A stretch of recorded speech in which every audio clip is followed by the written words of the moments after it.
अस्सलाम वालेकुम। आप देख रहे हैं प्रोग्राम न्यूज रिव्यूज। मैं हूं आपकी मेजबान नबीहा इजाज। आज के प्रोग्राम में आपको खुशामदीद कहते हैं। पाकिस्तानी सियासत, मंजरनामा और खासकर आज की जो अहम डेवलपमेंट है उस पर एनालिसिस प्रोग्राम में पॉइंट ऑफ व्यू आपके साथ शेयर करेंगे।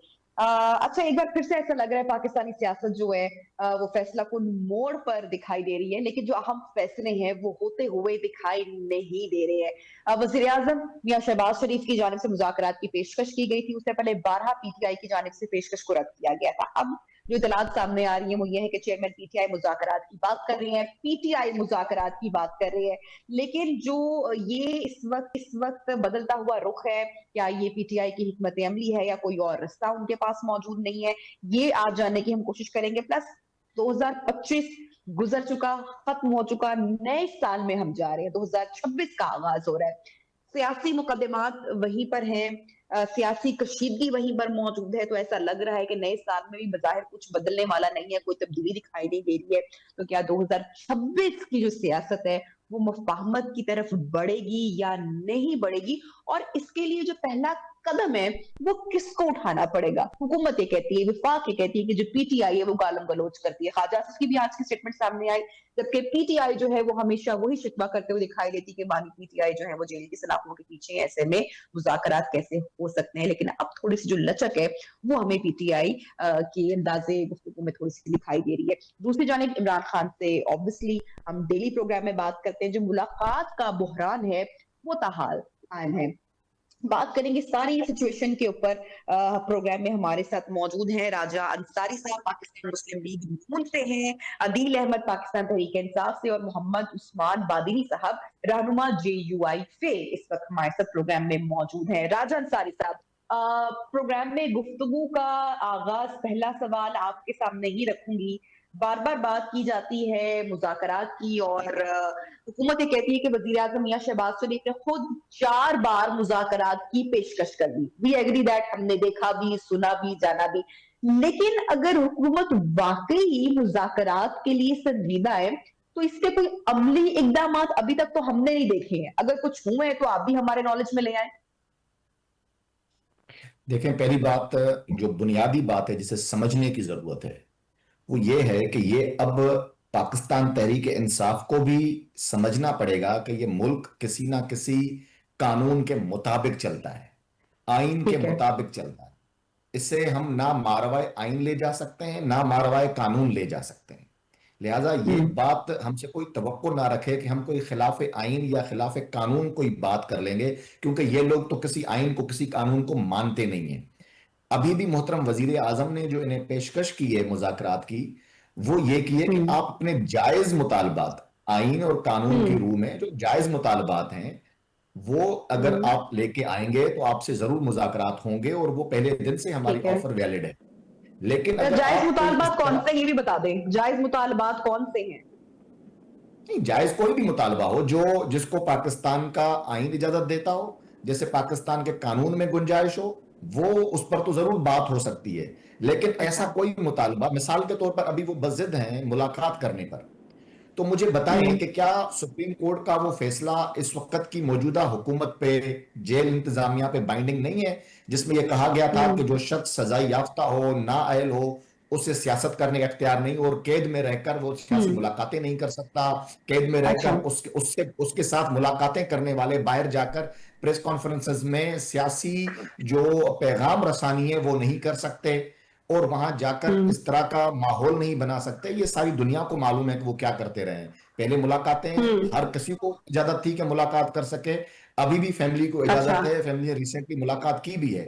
लेकिन हम्म। सियासत पर पाबंदी इसलिए है कि नाअहल शख्स सियासत नहीं कर सकता। और खुद जब ये फैसला, असल में ये फैसला लिया गया था मियां नवाज शरीफ के ठीक है। खिलाफ जब वो जेल में थे, तो उस हम्म। पर खुद बानी पीटीआई टेलीविजन पे बैठ के एक बयानिया बना रहे थे कि वो बिल्कुल ठीक फैसला है। हम्म। कैसे एक शख्स को जो अदालत नाअहल करार दे दे तो वो कैसे सियासत कर सकता है, कैसे सियासी मुलाकातें कर सकता है? तो फिर उस रोशनी अच्छा। में इसको देखा जाएगा। इसमें हुकूमत ने कोई जिद नहीं की है।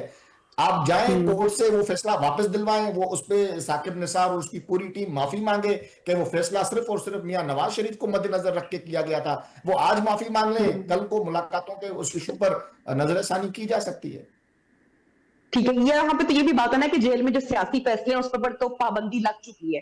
जब सियासी फैसलों पर, बातचीत पर, डायलॉग पर पाबंदी लग चुकी है, तो फिर मुलाकात का तो खौफ नहीं होना चाहिए। अच्छा, खौफ से याद आया कि सुहेल आफरीदी जब विजिट करते हैं पंजाब, तो हुकूमत क्या खौफ ज़्यादा है, काफी पोटेंशियल क्या हुकूमत को इस वक्त दिखाई दे रही है सुहेल आफरीदी में? मुलाकात की इजाजत तो मिल नहीं रही है, लेकिन एक क्योस की सिचुएशन भी देखी गई जब उन्होंने विजिट किया। नहीं, कोई chaos की सिचुएशन नहीं थी। आपने देखा, उनको मुकम्मल इजाजत थी, वो आए।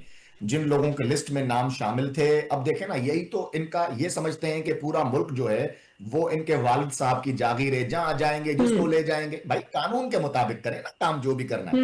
अब इशू ये कानून के हुआ कि मुताबिक वहां करें, पर ठीक है। जो सूबाई असेंबली में भी जो बात हुई, जो नाखुशगवार वाकया पेश आया, वो यही था कि उनके हम्म। नाम ही नहीं दिए। जिनके नाम दिए उनको हमने एंट्री दी, आए, मोस्ट वेलकम। हमारे वुजरा ने, सूबाई वुजरा ने वेलकम किया, खुश नाम आइन बात किसने है नहीं जी, दिए? आए। ठीक है, ठीक है, चले मैं अंसारी साहब, आप अंसारी साहब, मैं आती हूँ आपकी तरफ। अदील अहमद साहब भी हमें ज्वाइन कर चुके हैं। जो आपने जिक्र किया अपनी गुफ्तगू में, आपने एक पॉइंट सामने रखा कि हुकूमत तैयार तो है मुतालबात सुनने के लिए भी, लेकिन जो मुज़ाकरात हैं, जो मुतालबात हैं, वो जायज होने चाहिए। मोहम्मद उस्मान बादिनी साहब भी हमारे साथ मौजूद हैं, उनसे जान लेते हैं।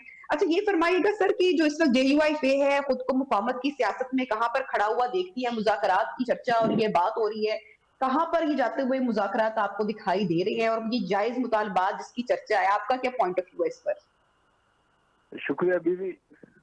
पहली बात तो ये कि मुज़ाकरात हुकूमतें करती हैं, जबकि PTI के लीडरशिप को सजा जो है अदालत ने दी है। क्या मुज़ाकरात से अदालतों के केसेस खत्म हो जाते हैं? क्या जो एलिगेशंस उनके ऊपर लगे हुए हैं कि वो मुज़ाकरात से खत्म होंगे? अगर चीजें केसेस मुज़ाकरात से खत्म होते हैं तो इसका ना कोर्ट की तो फिर कोई अहमियत ही नहीं रही ना। सजाएं कोर्ट ने दी है, मुज़ाकरात हुकूमत से हो रहे हैं। असल मुज़ाकरात तो ये होनी चाहिए थी कि असेंबली में मौजूद जितने मेंबरान हैं, इस मुल्क को चलाने के लिए अपना कंट्रीब्यूशन करें, लोगों के मसाइल पे तवज्जो दें और लोगों के असल मसले पे हम आगे बढ़ें। जबकि जो हमारे PTI के साथी है, वो असेंबली के अंदर हुकूमती कार्रवाइयों का हिस्सा ना बनते हैं, ना उसकी अच्छाइयाँ बताते हैं, ना उनकी बुराइयाँ बताते हैं, बल्कि सिर्फ और सिर्फ इस बात पे डटे हुए हैं कि जी जेल से रिहाई मिले। जेल से रिहाई हम सब चाहते हैं कि जो भी कैदी गलत सजा या जिसको भी गलत सजा मिला है उसकी अपील होनी चाहिए, उस पर बात होनी चाहिए। मुज़ाकरात का इनकी रिहाई से तो मेरे ख्याल से ताल्लुक नहीं है। जहाँ तक जमीयत उलमा इस्लाम है, उसका एक सिंपल मौक़िफ़ है कि एक सियासी निज़ाम इस मुल्क में होना चाहिए, एक इखलाकी निज़ाम होना चाहिए और हम आवाम तक रिलीफ पहुंचा सकें। अच्छा, लेकिन सर जो इस वक्त हम सूरत हाल देख रहे हैं खैबर पख्तूनख्वा की, जो हालात हैं इस वक्त, जो सिचुएशन है, जो थ्रेट्स हैं, चैलेंजेस हैं, हमारे सबके सामने सूरत हाल इतनी खासी अच्छी नहीं है। आपकी जमात को उस पर क्या एतराजात हैं या नहीं है? अगर हैं तो क्या हिकमत अमली है, क्या किया जा रहा है? आवाम को रिलीफ देने की बात तो आपने भी अभी की, लेकिन आप कुछ कर रहे हैं अमली तौर पर? देखिए दीदी, असल बात अगर KP की हम करते हैं तो KP में पिछले 15 साल से तो PTI की गवर्नमेंट है और बीच में एक चंद साल ऐसे मिले कि फेडरल और सूबे में दोनों में उनकी गवर्नमेंट रही है। इसके बावजूद दहशतगर्दी तो खत्म नहीं हो सकी। दहशतगर्दी की वजूहत हमारा इंडिया है, हमारा वो अजली दुश्मन है जिसकी वजह से हमारे मुल्क के हर कोने में तबाही मची हुई है। और मजे की बात है कि दुनिया भी हमारी दुश्मन बनी हुई है, जो इंडिया और हम खुद सियासी लोग, जितनी भी सियासी पार्टियां हैं, वो मुल्क के अंदर भी सियासी इस्तेकाम के उस काम को नहीं कर पा रहे हैं कि मुल्क को हम सियासी इस्तेकाम की तरफ लेके जाएं। इसमें किसी एक पार्टी का नहीं है कि मैं कहूँ कि जमीयत का है, मैं कहूँ कि जी PTI का कसूर है। अगर हमने मुल्क को मुल्क बना के रखना है, मुल्क में सबको साथ लेके चलना है, तो इसमें कोई शक नहीं है कि तमाम पार्टीज को मुतफका तौर पर दहशतगर्दी का तो देखिए थ्रेट मौजूद है, उसकी तो हम बात है कि वो तो एक अलग से मुद्दा, एक टॉपिक में मेरा पॉइंट ऑफ व्यू भी वहां पर नहीं, मैं वो नहीं जानना चाह रही। मैं गवर्नेंस की बात कर रही हूँ, मौजूदा हालात की बात कर रही हूँ। गवर्नेंस पर कोई है आपकी जमात को एतराजात, कोई कंसर्न रखते हैं? हमें कैसे एतराज नहीं होगा? हमारे इतने उलमा शहीद हो गए, हमारे वो जाने, हमारे लोगों के वो जान गए हैं कि जो इस माशरे के लिए बड़ी अहमियत के हामिल थे, जितने जमीयत उलमा इस्लाम के लीडरशिप और वर्कर्स पे अटैक हुए हैं, शायद ही किसी और पार्टी पे नहीं हुए हैं। हम तो सिर्फ अमन की तरफ जा रहे हैं, हम तो अमन की तरफ जा रहे हैं। और दूसरी जानब हर तरफ से सुनते हैं कि जी मस्जिद और मदारिस बंद करे। वो इस्लाम के नाम पे मुल्क बना हुआ है, इस्लामी निजाम के साथ ही इस मुल्क की बका है, और अल्लाह ने चाहे इंशाल्लाह उस दिन जरूर आएगा इस मुल्क में। ये जो इस वक्त चूंकि अंसारी साहब भी प्रोग्राम में मौजूद हैं, अभी ये हम बात कर रहे थे ना, मुज़ाकरात की बात कर रहे थे, पूरी सिचुएशन इस वक्त आपके सामने भी है, पेशकश की जाती है, जो हालात हैं, जैसे तकाजे किए जा रहे हैं, मुज़ाकरात नहीं हो रहे हैं। मैं आपसे पूछना चाहूंगी, आपकी जमात का, पार्टी की क्या सोच है कि मुज़ाकरात क्यों नहीं हो रहे हैं? असल रुकावट इस वक्त आपको पीटीआई दिखाई देती है या हुकूमत दिखाई देती है? क्योंकि हम जब भी दोनों से ये सवाल उनके सामने रखते हैं तो वो दोनों एक दूसरे के ऊपर ब्लेम करते हैं। सो आई थॉट कि ये सवाल अगर मैं आपके सामने रखूं तो शायद मुझे कुछ मुनफरिद जवाब मिले या न्यूट्रल जवाब मिले। जी। मैं असेंबली में बैठे हुए अपने मेंबरान को, पीटीआई के साथियों को और असेंबली से बाहर पीटीआई के साथियों को मैं जो देखता हूँ, ये दोनों एक पेज पे नहीं है। जब ये दोनों एक पेज पे नहीं है तो एक पेज पे एक कैसे चीजें मुज़ाकरात कर सकते हैं? सबसे पहले पीटीआई को एक पेज पे आना पड़ेगा। अब भी पीटीआई की लीडरशिप नहीं कर रहा है मुज़ाकरात, वो महमूद खान अशरफी के थ्रू मुज़ाकरात कराना चाहते हैं। क्या महमूद खान अशरफी की बात को पीटीआई के वर्कर्स मानेंगे? ये बहुत बड़ा क्वेश्चन मार्क है। हुकूमती अदारों की बहुत बहुत शुक्रिया। ठीक है, ठीक है, बहुत बहुत शुक्रिया मोहम्मद उस्मान मदनी हमारे साथ मेन कॉन्वर्सेशन से अपना पॉइंट ऑफ व्यू रख रहे थे, जो इस वक्त ओवरऑल एक सिचुएशन है खैबर पख्तूनख्वा की, उसके हवाले से बता रहे थे। अच्छा राजा अंसारी साहब, ये बताइएगा कि आज डेवलपमेंट हुई, अलीमा खान साहिबा मीडिया टॉक भी कर रही होती हैं, मुलाकात के लिए भी हम देख रहे हैं कि डेली पहुंच रही होती हैं। आज अलीमा खान साहिबा ने पैदल मार्च किया, क्योंकि मंगल का रोज होता है जब जो दीगर पार्टी के रहनुमा है वो भी डयाला जेल पहुंचते हैं मुलाकात के लिए, लेकिन किसी को मुलाकात की इजाजत नहीं मिली। आज अलीमा खान साहिबा ने बहरहाल पैदल मार्च का ऐलान किया हुआ। ये आप समझते हैं कि इतना मजबूर कर दिया गया है, मुलाकातों पर इतनी पाबंदी लगा दी गई है, फैमिली को भी मुलाकात से रोका जा रहा है, आज गलबर उनकी मुलाकात नहीं करवाई गई है, तो क्या जो है वो क्या स्ट्रैटेजी है या क्या हिकमती अमली है? अदालती फैसले मौजूद हैं, लेकिन डेली की ये डिबेट बन चुकी है कि पीटीआई के जो रहनुमा है, लीडरशिप है, जो फैमिली है, उनको उस तरह से मुलाकात की इजाजत या वक्त नहीं दिया जाता। देखें, ये भी एक गलत बयानिया बनाया जा रहा है कि अदालती फैसले मौजूद हैं तो फिर एक कंटेम्प्ट में क्यों नहीं जाते अगर मौजूद हैं तो? क्योंकि मौजूद नहीं है, बल्कि ये फैसला जरूर इनफील्ड है कि मुलाकात, सियासी मुलाकातें नहीं होनी चाहिए और इस शख्स को सियासत करने का इख्तियार नहीं है। ना ही कोई एक सूबे का चीफ एग्जीक्यूटिव कहे कि जी मैं इसलिए मिलना चाहता हूं कि मुझे कैबिनेट बनानी है या मुझे जो है वो सियासी फैसले लेने हैं या सियासी डिस्कशन करनी है, ये कह के जा रहे हैं, तो उसके खिलाफ फैसला जरूर मौजूद है और वो इनफील्ड है। दूसरी बात यह है कि ये अपने हिस्से का जवाब देने के लिए तैयार नहीं है। ये कहते हैं हम हर चीज से मारवा हैं, हर चीज से ऊपर है, अपनी जात पे कोई सवाल हमारे ना करे। लाहौर गए तो केपीके के सीएम से सहाफी, हमारे बड़े मुतबर सहाफी, उन्होंने पूछा लाहौर कैसा लगा आपको, तो खुद उनके जज्बात पे कंट्रोल नहीं करता है, कहते हैं लाहौर तो फिर लाहौर है, बड़ी तरक्की है, लाइट्स हैं, ये है। पेशावर को इस तरह नहीं बना सके जबकि उनकी वहां गवर्नमेंट रही। देखिए, इनके साथ बुनियादी मसला जो जब तक हम उसको नहीं समझेंगे, हम मंतक की किसी नतीजे पे नहीं पहुंच सकते। और वो मसला ये है कि ये चाहते हैं कि फौज इनको अपना कंधा फराहम करे। जब फौज इनको अपना कंधा फराहम करे तो फिर ये वल्दियत भी तब्दील करने के लिए तैयार हो जाते हैं, और फौज के चीफ ऑफ आर्मी स्टाफ को कहते हैं कि नहीं वालिद होता है। लेकिन वही फौज जब सियासत में मुदाखलत ना करे और न्यूट्रल हो जाए तो कहते हैं न्यूट्रल तो जानवर होता है। फिर उसी फौज पे ये इल्जाम लगाते हैं कि, और ये बयानिया बनाते हैं कि जी फौज जो है वो सियासत कर रही है, पूरा बयानिया बनाते हैं कि उनकी सियासत में मुदाखलत है। फिर उसी फौज से डिमांड करते हैं कि हमें अगर मुज़ाकरात करने हैं तो हम एस्टेब्लिशमेंट से करेंगे, फौज से मुज़ाकरात करेंगे। यानी पहले फौज को सियासत में मुदाखलत की दावत देकर फिर बयानिया बनाते हैं कि फौज को सियासी मुदाखलत नहीं करनी चाहिए। अब इस पूरी चीजों से आपने क्या रिजल्ट निकाला? रिजल्ट ये निकाला कि ये लोग मुल्क को डिस्टेबलाइज करना चाहते हैं। ये किसी एक जगह पे नहीं खड़े होते। ये वही लोग हैं जिन्होंने बरमला कहा कि हमारी हुकूमत अमरीकी साजिश के नतीजे में गई, और फिर सारी उम्मीदें अमेरिका से वाबस्ता कर ली और फिर अमेरिकी सफीर को बुलाया पेशावर में, उनसे मदद भी तलब की। ट्रंप में उम्मीदें लगा के बैठ गए कि जी ट्रंप आएगा तो हमें बड़ी रिलीफ मिलेगा। फिर ट्रंप ने भी इनके अरमानों में पानी फेर दिया। तो कहने का मकसद यह है कि ये किसी एक नुक्ते पे नहीं खड़े होते। इन्होंने कहा कि पूरे मुल्क के लिए एक कानून होना चाहिए। फिर दो कानून की डिमांड कर रहे हैं अभी। ये वही लोग हैं, कहते हैं गरीब के लिए भी सेम कानून, अमीर के लिए भी सेम कानून। ये वही लोग हैं अमेरिका में खड़े होकर दाढ़ी के इशारे करके कहते थे मुझे पहुंचने दें, आम कैदी की तरह इसकी एसी उतारूंगा, इसकी टीवी उतारूंगा। ये वो लोग हैं। अब कह रहे हैं दो अलग अलग, हम क्योंकि साबिक वजीर आजम है, अब नवाज शरीफ साबिक वजीर आजम नहीं था। तो मतलब ये लोग सिर्फ डिस्टेबलाइजिंग चाहते हैं, ये इंतशार चाहते हैं। ये किसी एक नुक्ते पे लेकिन खड़े सर नहीं हो मेरा सकते। ये सवाल है, ये इनका मर्ज है। आपकी हुकूमत पर, आपकी जमात पर जो एक इल्जाम बार बार लगता है, दो तीन बातें हैं, मैं उनको खोल देती हूँ। एक तो फार्म 47 की बात होती है, हाइब्रिड गवर्नमेंट है, ये आप डेली की बातें हो चुकी हैं, इसके ऊपर बात हो रही है, ठीक है। फिर जो दूसरी बात होती है वो ये है कि इंतकामी कार्रवाई पाकिस्तान तहरीक इंसाफ से ली जा रही है। अच्छा, आज की ये स्टेटमेंट आई है जो साबिक DGIS आई है, उनके एहतसाब को मिसाल कहा जा रहा है, ठीक है। अब जो भी फैसले हैं वो ऑब्वियसली फौजी अदालत के फैसले हैं, कार्रवाई हुई है, 14 साल की कैद सुनाई गई है।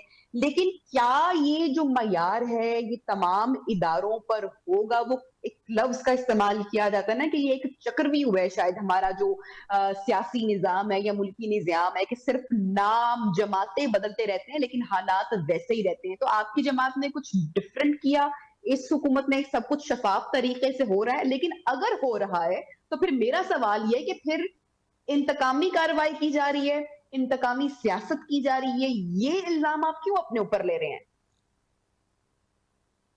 ये इल्जाम है ना सिर्फ, उसी तरह जिस तरह कहा कि अमेरिकी साजिश हुई और फिर कहा सियासी बयानिया था, उसी तरह ये भी एक इल्जाम है, हकीकत नहीं है। उसका वाज़ेह सबूत मैं दे रहा हूं और सबूत के साथ बात करूंगा। मैं by profession I am an advocate. मेरी कोशिश होती है कि दलील के साथ बात हो और सबूत के साथ बात हो। सबूत नंबर 1, वो कौन शख्स था जिसने FIA के DG को बुलाकर कहा कि नवाज शरीफ और उसकी बेटी पे केस दाखिल करो, और DG FIA ने उसे इनकार किया, जिसका नाम बशीर मेमन था, ठीक है।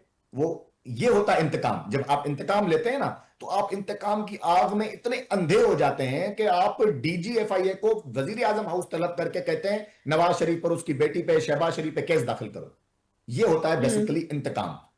आज तक हुकूमत पाकिस्तान ने, मोहतरम वजीर आजम शहबाज शरीफ साहब ने, हमारी किसी भी एक कैबिनेट मेंबर ने, किसी भी एक मुस्लिम लीग नून के रहनुमा ने किसी को बुला के या किसी के दफ्तर में जाके या किसी को अपने ड्राइंग रूम में बुलाकर ये कहा कि ये कर दो या फला कर स्टेटमेंट तो दो। आती रही ना ये आपकी, सारी गुजराना केसेस हैं सनावला जो कहते रहे इमरान खान के बेटे आएंगे, कासिम सुलेमान आएंगे, उनको अंदर कर देंगे, इमरान खान साहब की बहनों के बच्चों के ऊपर होने सारे मामला तो हम देख रहे हैं ना। तो फिर आप उससे तो कुछ अलग नहीं किया। अगर आप कहते हैं कि मरियम नवाज शरीफ के साथ हुआ, बीबी के साथ हुआ, दिगर आपने नाम लिए, तो फिर आपने तो हट के सियासत नहीं की। नहीं नहीं नहीं, देखें ये इस तरह नहीं है कि जी वो आएंगे तो अंदर कर देंगे। वो आएंगे और गैर मुल्की अगर कोई आकर पाकिस्तान में सियासत करता है तो पाकिस्तान का कानून हरकत में आएगा, और वो कानून यही कहता है कि किसी गैर मुल्की को पाकिस्तान की सरजमीन पे सियासत की इजाजत नहीं है। क्या आप चाहेंगे कोई गैर मुल्की पाकिस्तान में आके सियासत करे, या कोई कोई दूसरा मुल्क सियासत आपको अगर इजाजत देगा कि आप किसी और मुल्क में जाके सियासत करें? नहीं हो सकता ना। तो कानून की बात होती है एक यहाँ अगर पे, सियासी यहाँ पे इंतकाम की बात हम नहीं कर रहे। शख्सियत जेल में है तो उनकी औलाद आकर यहाँ पर उनका केस उनके बिहाफ पर तो लड़ सकती है ना, जैसे सलीमा खान साहिबा अगर कर रही हैं, तो उनका सियासत से इससे पहले कोई लेना देना नहीं था। तो ये तो केस लड़ें, थ्रेटनिंग वे में हो गया ना कि अगर मोस्ट आएंगे, वेलकम। अगर आएंगे तो मैं फिर आपको अंदर कर देंगे। मैं आपको बताऊं दो फर्क है इसमें। मैं हुकूमत पाकिस्तान का तर्जुमान हूं और मैं एक ऑफिशियल स्टेटमेंट आज आपको दे रहा हूं। वो आए, अपने वालिद का जो भी लीगल प्रोसीडिंग्स है उसको फॉलो करें, कोर्ट्स में जाएं, बिल्कुल जाएं, देखें, वालिद साहब कोई उनके आम कदम नहीं इंसान नहीं है। है। लेकिन वालिद साहब जी, उनके आम इंसान होते तो मैं आपकी जो आप बात कर रहे हैं कि अगर वो एक आम इंसान, अगर एक कारोबारी नवाज शख्सियत शरीफ आम होते, इंसान था। बिजनेसमैन होते, नॉर्मल नॉर्मल लिखे होते, तो उनके बच्चे अगर आ रहे हैं, एक बड़ा नाम है इमरान खान साहब, एक बड़ी जमाती जमात ऑब्वियसली, तो वो एक आम शख्स नहीं है कि उनके बेटे खामोशी से आएंगे और चले, ये तो हम आउट ऑफ लेकिन ये चले गए हैं। उसी शख्स ने कहा जिसकी आप जिक्र कर रही हैं, उसी शख्स ने कहा कि कानून की नजर में सब बराबर हैं, वजीर आजम हो या चपरासी हो, सब बराबर हैं। इस वक्त उसी शख्स ने हुकूमत कहा की ना, ये ये बयानिया कोशिश उनका है, अपना बयानिया है। हुकूमत ये चाहती है कि इमरान खान को तन्हा करके PTI को तोड़ा जाए। ऐसा ऐसा एक ऐसा किया जा रहा है? आप समझते हैं ऐसा? ये इल्जाम आप तो नहीं लेंगे ऑब्वियसली, लेकिन ऐसी गूंज हरगिज है। नहीं, हरगिज नहीं। सबसे पहली बात, वो तन्हा है ही नहीं। अभी इंजीनियर मोहम्मद अली मिर्जा साहब का यूट्यूब पे इंटरव्यू आया है, वो उनके साथ वाली सेल में थे। उन्होंने अभी ताजा अभी अभी बाहर आए और उन्होंने वो सारी चीजें जो इन लोगों ने बयानिया बनाया, कैद तन्हाई, किसी से मिलने नहीं देते, फिला करते हैं, कोई सहूलत नहीं है। इंजीनियर मोहम्मद अली मिर्जा जैसा आदमी गवाही दे रहा है कि हमारे साथ 6 कमरों की बैरक्स है जिसमें वो अकेला शख्स रहता है। मुशक्कती उसको एक मुलाजिम दिया हुआ है, उससे बातें भी करता है। देसी घी में बुना हुआ जो है वो मुर्ग मुसल्लम उसको दिया था, जिसकी खुशबू बिल्कुल साफ, क्योंकि दीवार थी बीच में, सिर्फ ऊपर से खुला हुआ था। तो कहते हैं वो हमें आती रही, उसकी बातें सुनते रहे, क्रिकेट पर बातें हो रही हैं, कैदे तनाई नहीं है। तो लिहाजा ये बयानियां अभी अच्छा, पानी की ये बदौलत सब आप तो कोई मोड़ ना चला ना जाए। दें, लेकिन मुलाकात करवा दें तो मेरे ख्याल से इल्जामात में थोड़ी सी कमी आ जाएगी। अंसारी साहब, एक छोटी मुलाकात सी ब्रेक 1000 लेंगे, शॉर्ट दफा। ब्रेक लेंगे। चलिए सर, छोटी ब्रेक लेते हैं, ब्रेक के बाद कुछ मजीद सवाल आपके सामने रखेंगे, शॉर्ट ब्रेक के बाद हाजिर होते हैं। Stay with us.